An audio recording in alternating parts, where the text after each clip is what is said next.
আজকে আবু সাঈদের কথা মনে পড়ছে আমাদের, যে আবু সাঈদের ছবি বাংলাদেশের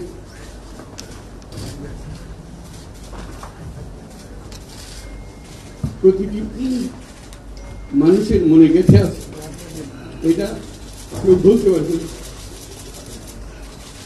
কি অবিশ্বাস্য একটি সাহসী দিবস। বন্দুকের সামনে দাঁড়িয়ে আছে এবং তারপরে থেকে কোন যুবক কোন যুবতী আর হার মানে সামনে গিয়ে গেছে এবং বলছে যত গুলি মারো মারতে পারবো আমরা আছি।